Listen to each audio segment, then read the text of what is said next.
This week's Parsha is packed with, every couple of verses, another mitzvah, another halacha, another concept. It's really jam-packed. So we're just going to try and go through them one by one. I don't know if we'll be able to touch each one, with any amount of depth, but we'll hopefully learn a nugget or two from each one of the mitzvot because they are important. Most of the mitzvot that show up in this parsha do not show up elsewhere, and so even though we call this sefer Mishnah Torah, the repetition, the Deuteronomy, the repetition of Torah, and we talked about this in our introductory class to Devarim. Really, many of the mitzvot are, most of the mitzvot actually, are not found elsewhere, and in this parsha we find many of them. And the concept of these parshas, of these mitzvot, are really things that pertain to Eretz Yisrael, to living as a society in Eretz Yisrael, and that's the general direction of all the explanations, or most of the explanations of why these mitzvot are here in Moshe's lengthy goodbye speech, is because these pertain to the manner of living in Eretz Yisrael.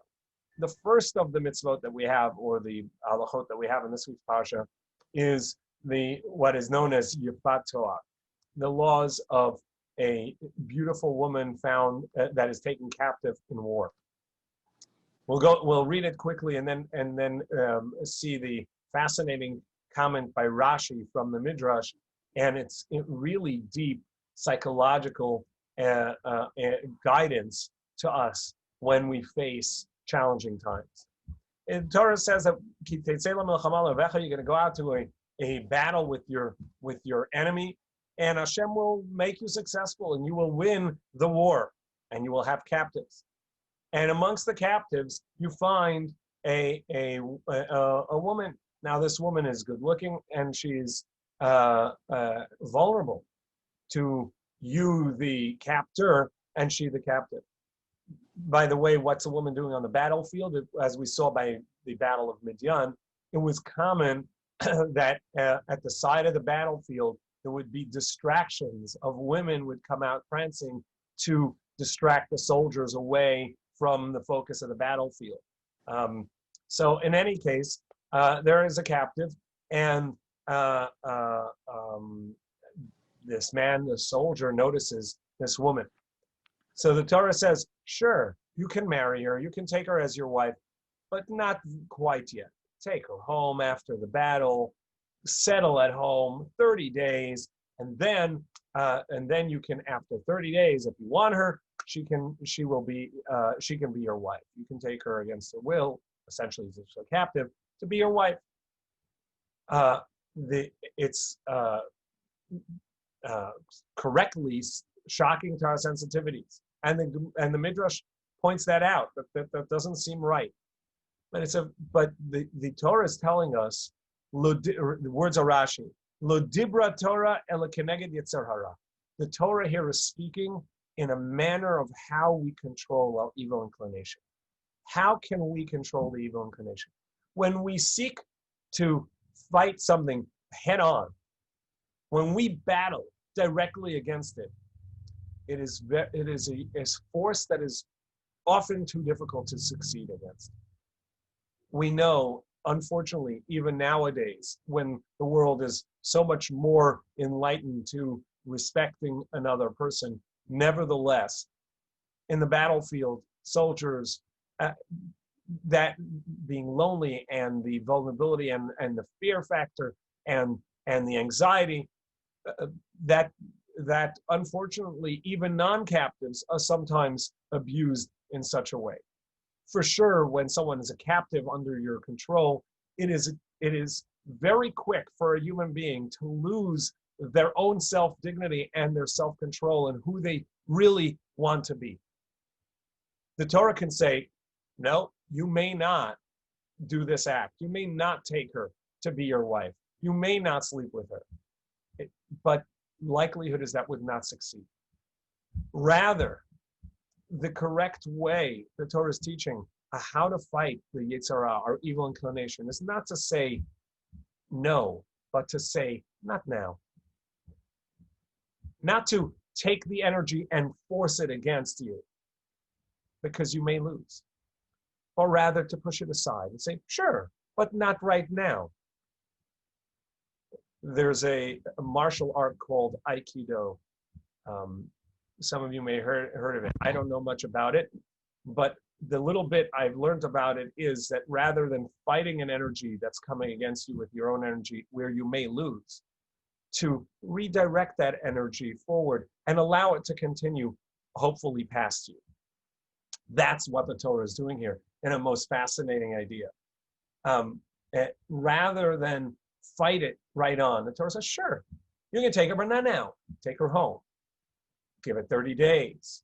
But when you're home already in your own space, in your own community, 30 days, you're going to hopefully settle, be calm, and have the energy to look at that and say, that's actually not what I wanted. That's actually not what I want to be doing.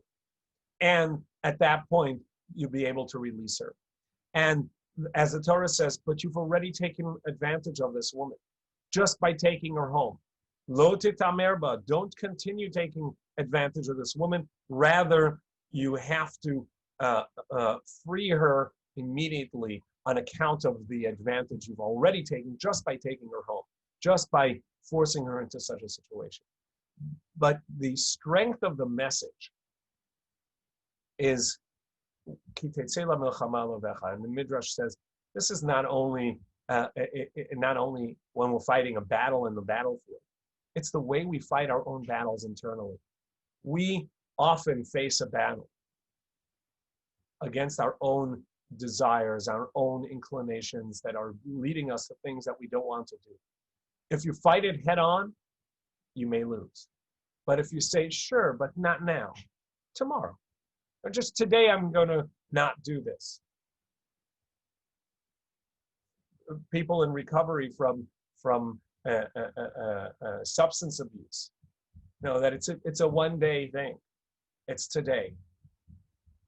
My commitment is today, and then tomorrow, it's a commitment to that day. We can do that if you say, I'm pushing it off for later. I'm not going to do it now. I'm not going to do it now. And that's a fascinating and a really deep insight. We come into Elul, and we're heading into how a reckoning of our own self. Rosh Hashanah is coming, Yom Kippur is coming, and we look at ourselves and say, okay, there are things that are just my nature already. They're ingrained. This is who I am. How do I change that? Well, I can't, but I can change it today. I can postpone it and push it off to tomorrow. And today I'm going to not do that. And then tomorrow I can do the same. If I fight it head on, I'm not going to win. But if I use this tactic, the Torah says, of delay, push it aside. Don't use your energy to fight that energy that's coming against you, but rather to postpone it, push it aside. Then you will be free enough to be able to push forward and to succeed. It's a very deep and important idea in how, as Rashi says, Dibra Torah Keneged Yetzer Hara. The Torah is teaching us how, in a deep psychological manner of understanding of the human being, say how I can succeed against that which is so difficult for me. The next speaks of a man who has two wives, one a beloved and one not so, but the not like the wife that he does not like has his firstborn child. Not to choose amongst the children, and rather treat each one as a child, even from the woman he no longer loves. The Midrash says that this is juxtaposed to the previous halacha because it wants to teach us a very deep insight into how we choose a spouse. If you choose a spouse by falling head over heels, by just falling for someone in the battlefield, out there somewhere, it's not someone who you took the time to bring home and understand and respect. The end result is that that's not going to be a happy relationship. The relationship must be built on a mutual respect and a mutual perspective on life and a mutual goals in life. And then it'll be a relationship of one of love and care.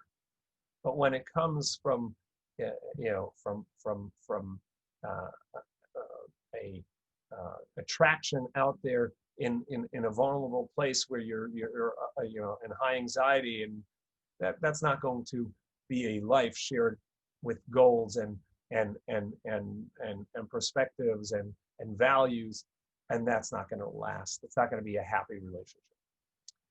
The third parsha, the third section of the parsha is the Ben Sorer Umoreh, a child deviating from the path who is so lost to society that there is no hope for this child.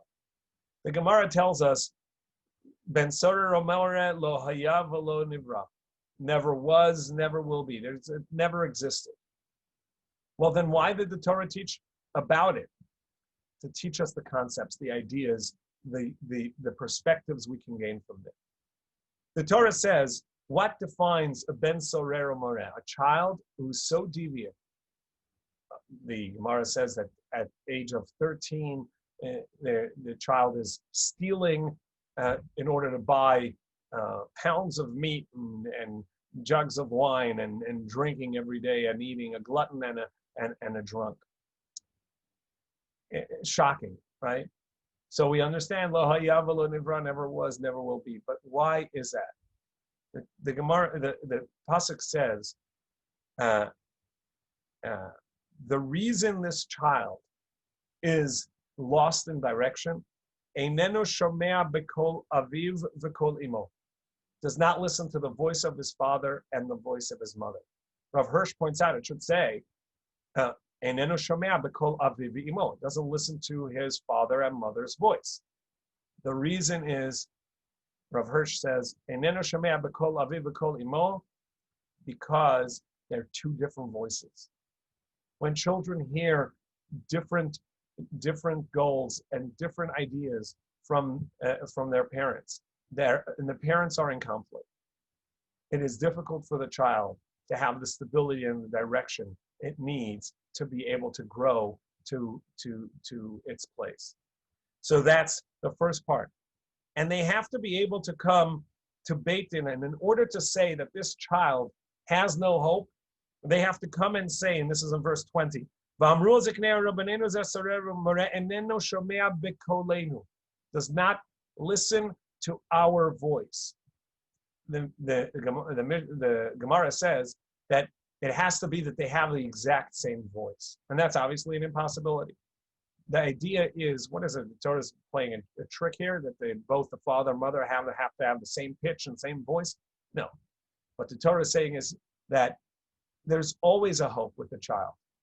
Because the reason a child is confused and misdirected and loses their direction is because of the conflict and because of the lack of unified voice. If the parents can honestly testify before Beit Din, we have a unified voice, the child would not be wayward.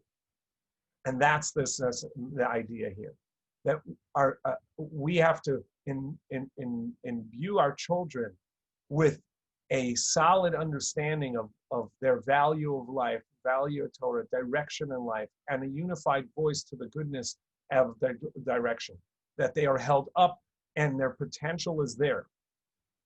And that's the message of this teaching. And that's why lo haya v'lo nivra, the way it is, can never be.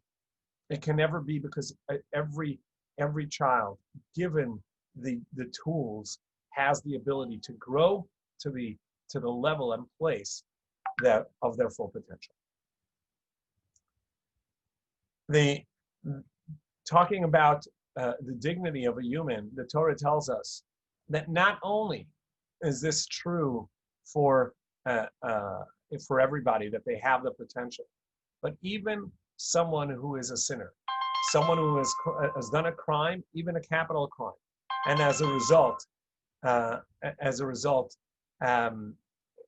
is put to death by Beit Din. Nevertheless, they are still in the image of Hashem.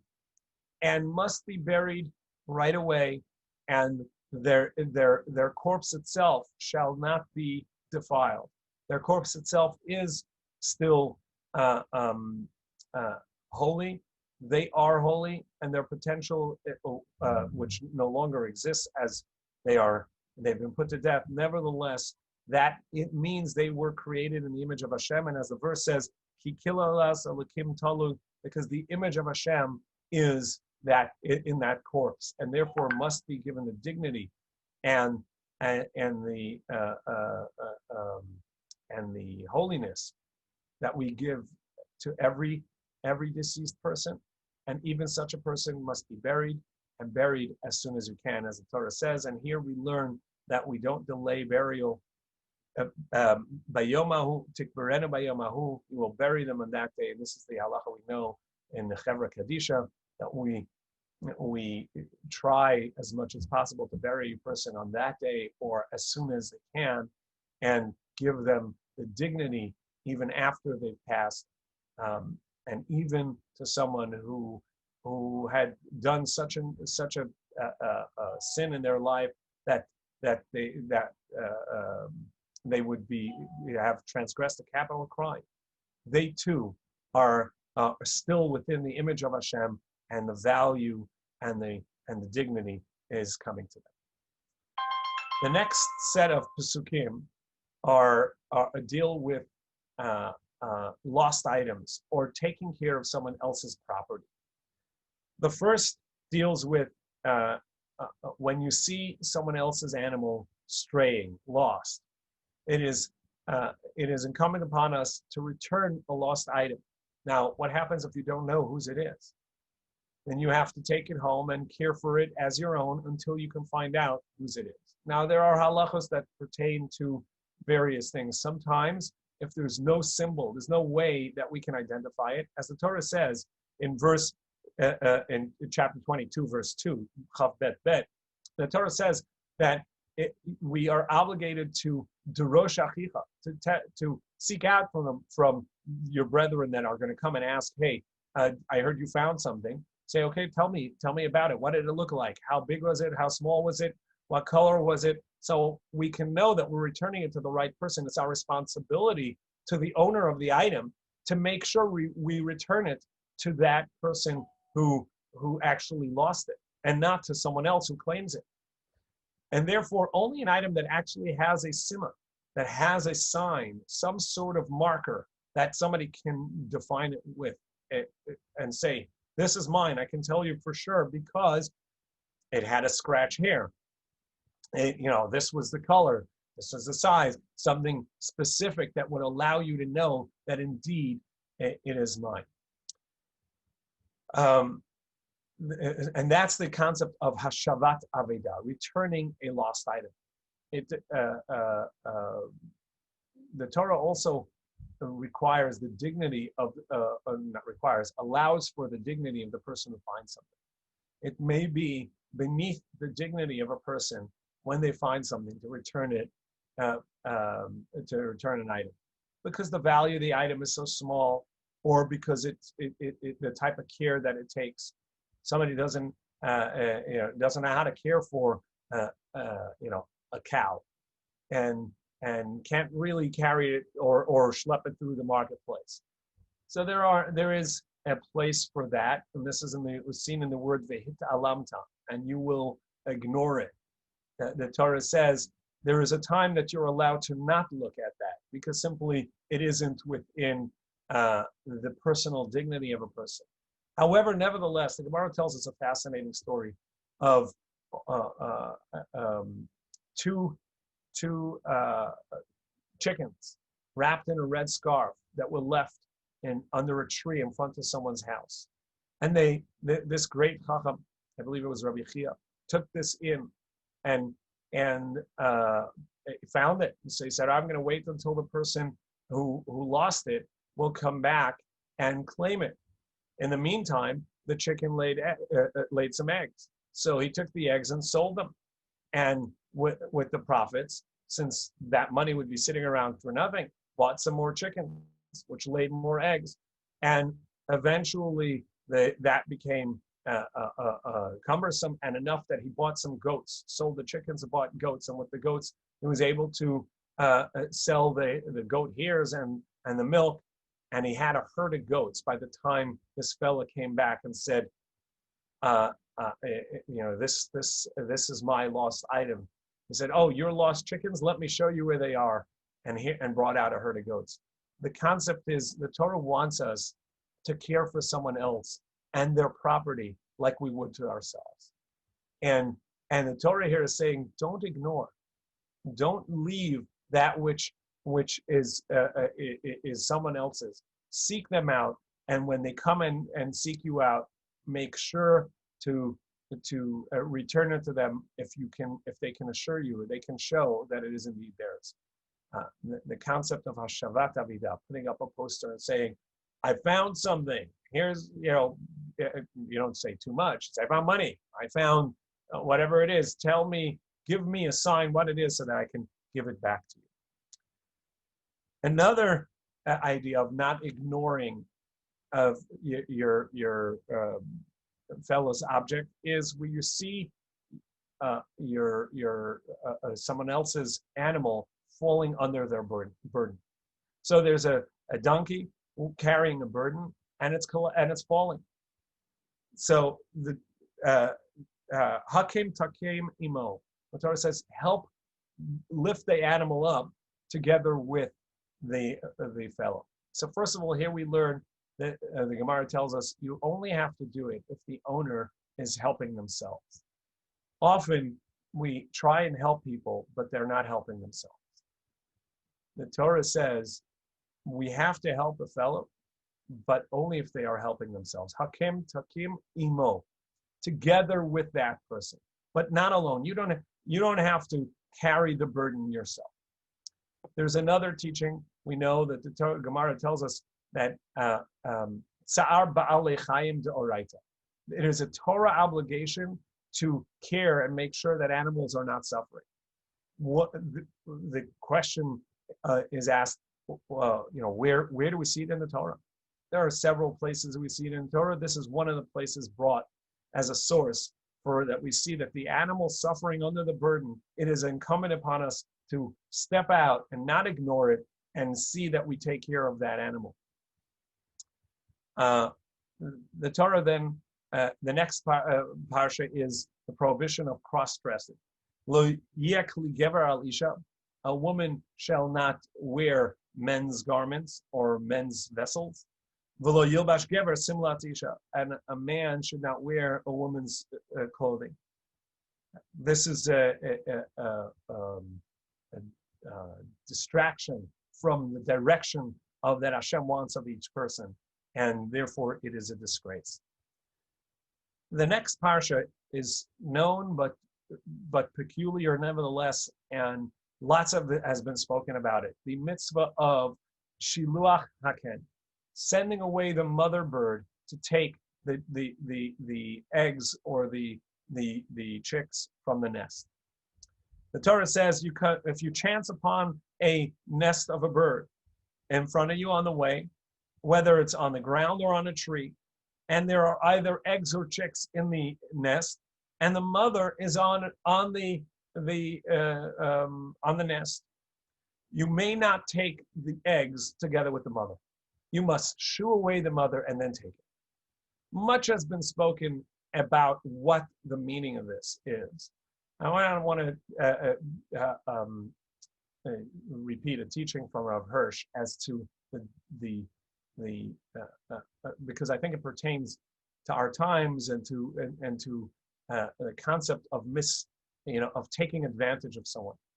The Torah is saying here is it's very difficult to catch a bird, definitely an adult bird.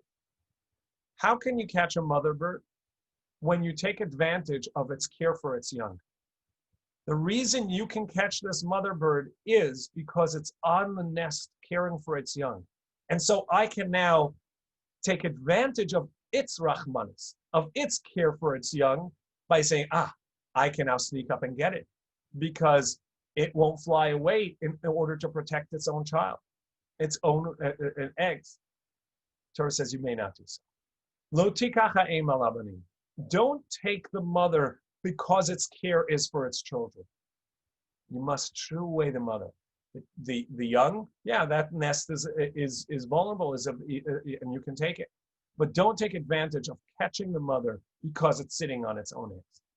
It's a very powerful idea. So often, uh, we whether it's in marketing or in other ideas, we sort of train to take advantage of other people's vulnerabilities, to take advantage of other people's care and rachmanis.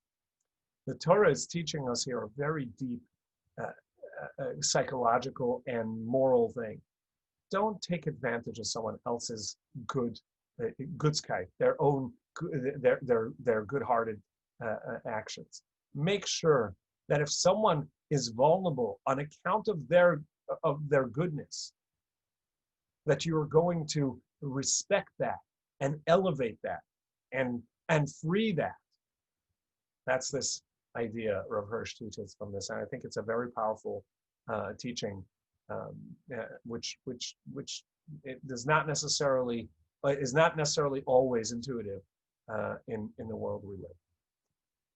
The Torah gives us in Shalishi, which is the chapter 22, Chavbet Ches 8. When you build a new house, it is incumbent upon you to protect people from that new house. If you have a porch or a roof, you must build a ma'aka. Ma'aka is a 10 tefachim, at least, a 10 tefachim fence. 10 tefachim, let's say, is about just shy of 3 feet. A fence on the porch, on the roof, wherever it is possible that someone may fall, so that not happen. We are responsible for the effect we have, even though we could say, well, what are you doing there? Don't come into my property. Don't be on my roof. Don't go on. We are responsible. We are responsible for our property. We are responsible to protect what is ours. The next two, the Torah juxtaposes that a lot to learn about the juxtaposition, but there are two mitzvahs that one is don't plow with a donkey and an ox together in the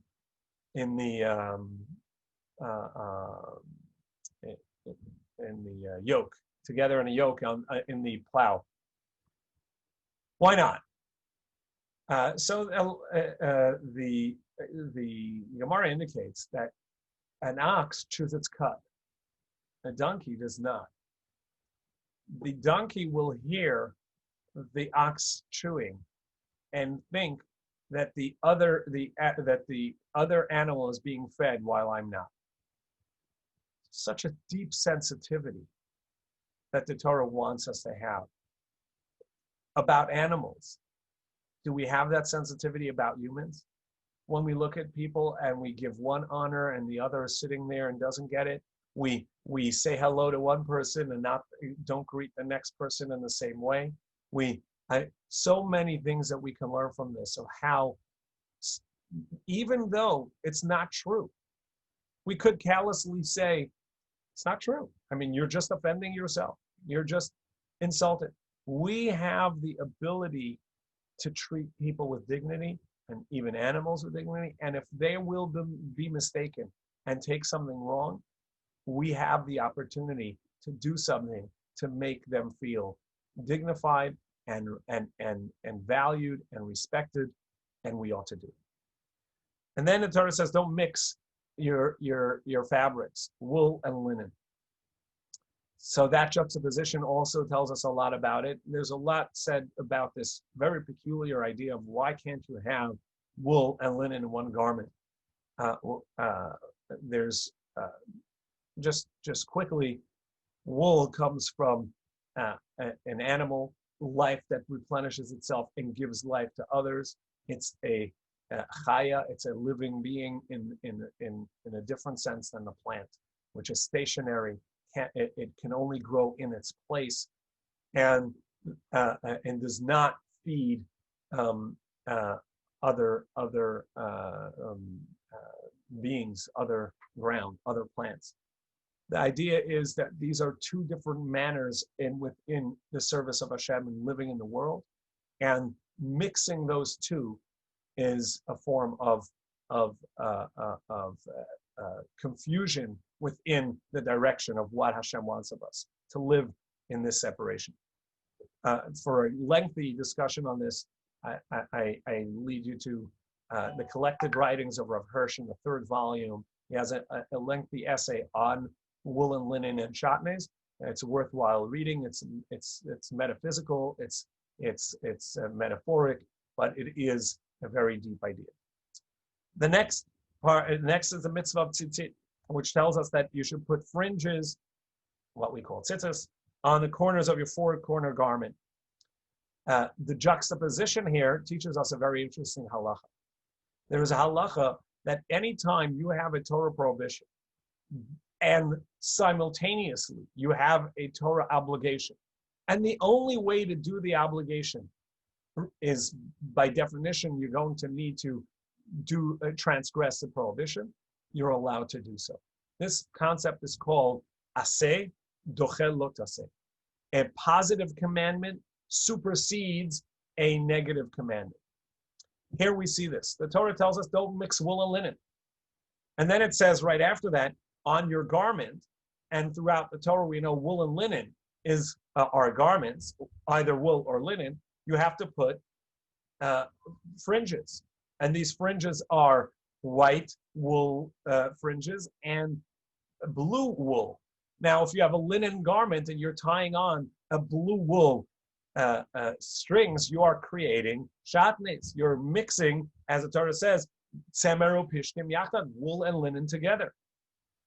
But the Torah has an obligation to do so. So we see aseh dochel lo taseh, that when you have a positive commandment, that supersedes a negative commandment.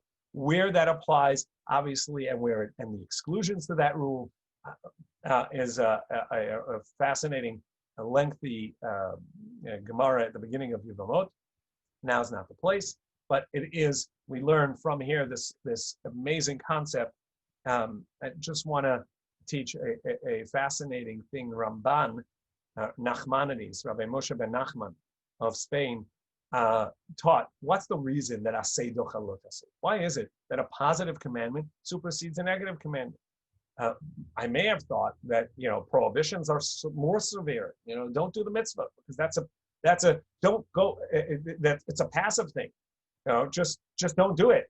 All right. You rather than go ahead and actively transgress, because you're actively transgressing by putting on this garment. Ramban says generally negative commandments are a form of fearing Hashem, being in awe of, and holding back so that you not break the law. Whereas a positive commandment is love of Hashem. You're acting out of devotion and connection. Love of Hashem supersedes fear of Hashem. Our service of Hashem out of love and devotion and connection is a greater form of service of Hashem, and therefore supersedes a service of Hashem that comes from a place of yira, of fear and not wanting to transgress. There's more to it, of course, but we're going to move on. The next sections deal with sexual abuse or whether true or alleged affairs. The first section deals with someone claiming that his wife had an affair, had marriage, and it's false. They pay damages. Besides for the shame and other actual damages, there's a fine that the person has to pay 100 kesef, 100 silver coins. Then there's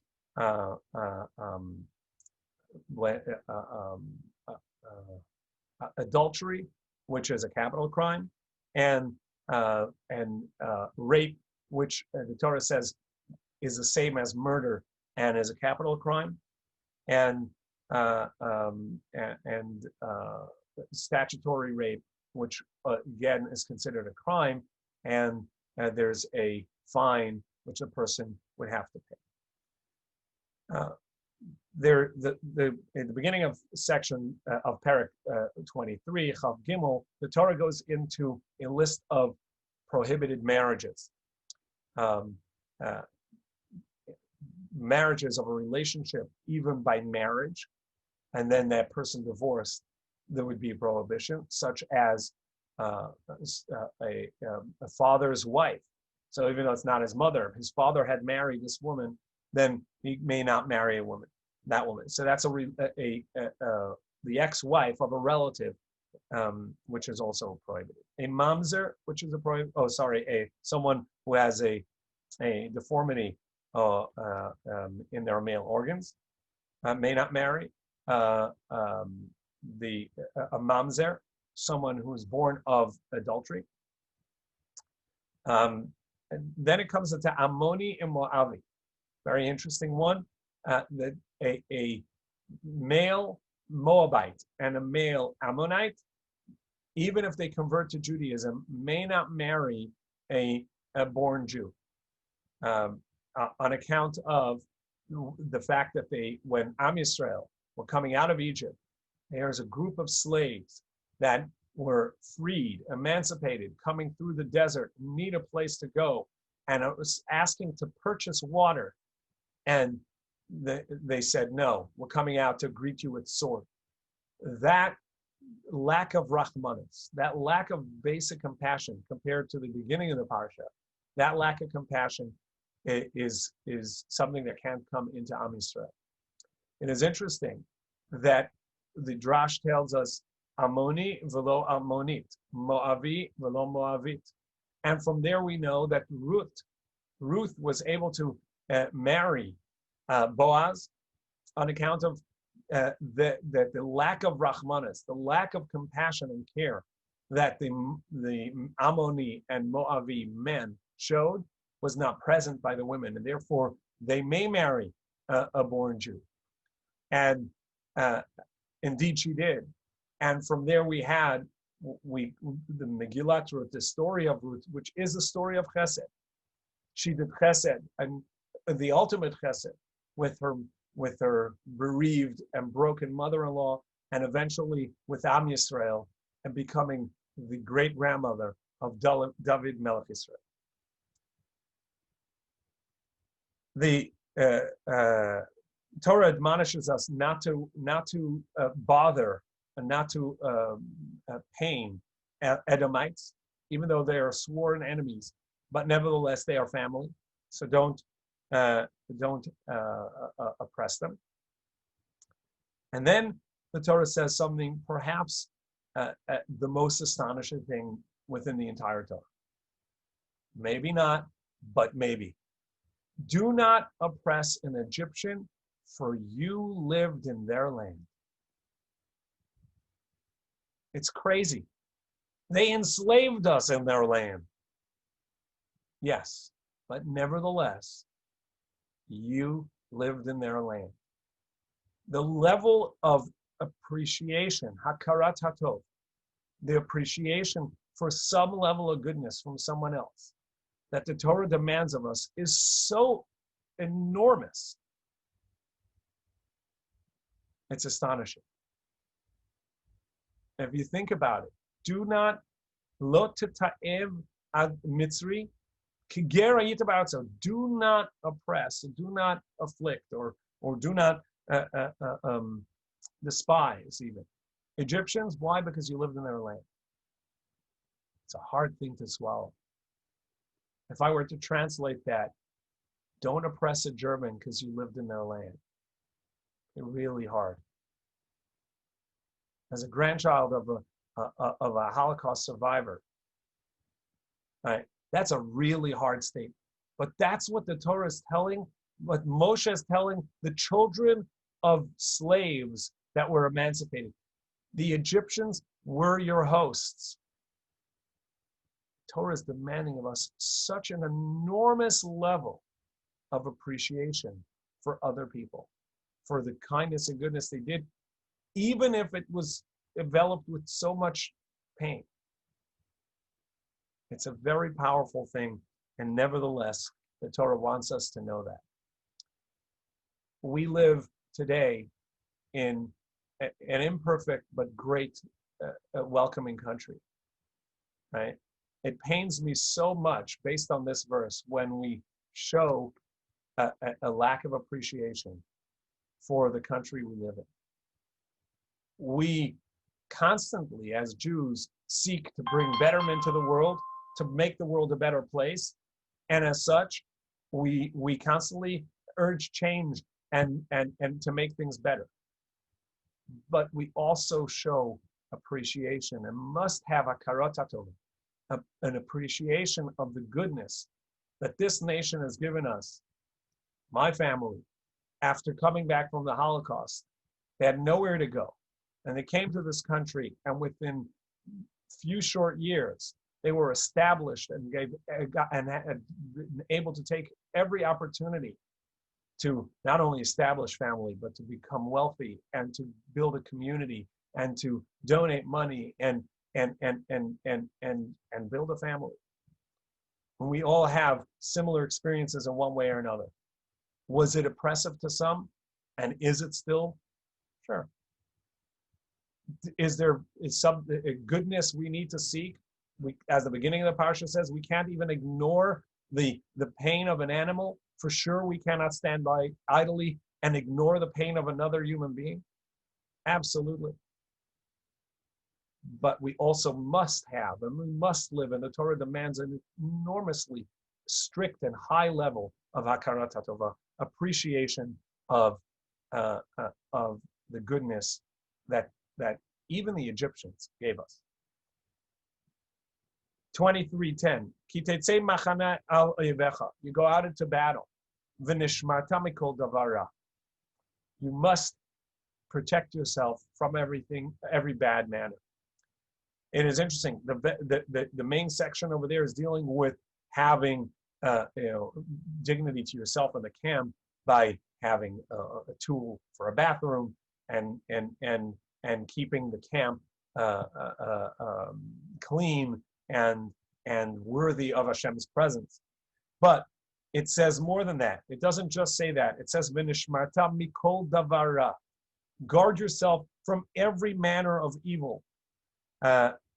What this means is, it's coming to tell us that you go into battle, often people that go into battle become crude. Whether it's the anxiety of the battlefield, whether it's being away from home, whether it's the harshness of the conditions. It is easy at that point to slip into a lesser dignified place. V'nishmarta mikol davara. You must guard yourself from every manner, every attribute of the human, which is going to slip and fall. Contain yourself, maintain yourself at the level you would if you would be in the Beit HaMikdash. Because as the verse says, Ki Hashem Elokecha mitalech b'keren machanecha, for Hashem your God travels with you in your camp. Where you are, Hashem is with you. Maintain that goodness. Maintain that level of who you are. Unfortunately, we have not had the opportunity to really get through the rest of it. But I think there are a lot of lessons of the value of Rahmanas, of compassion to all beings, and not to abuse the compassion of other beings, and not to manipulate and use their compassion against them. To see the value in every person, even in a criminal, after they're dead. And of course, to appreciate the goodness we have. And lastly, to maintain our own high level of who we are, regardless of what the circumstances are. Yashikah. Your explanations were just wonderful. More out of the proportion than ever before, I think. It was just very good. Thank you. That was so nice. Thank you so much, Rabbi Fischer. My pleasure. Thank you for being here. Yeah, I read the whole parasha just like an hour ago, and there was a lot of stuff there. Some things are problematic. They all have explanations, but you need to learn them, like the first section, right? The first section, you have to see what the Torah is trying to do there and help a person overcome a challenge. Right. But in every section, we have to learn them and see what's the Torah telling us. Sure. Definitely, that part of don't take it out on the Egyptians because you dwelt in their land is very challenging. It's a very hard thing, but it teaches us an enormous responsibility of the appreciation of the goodness we have from others, even if it's not in the purest, greatest way.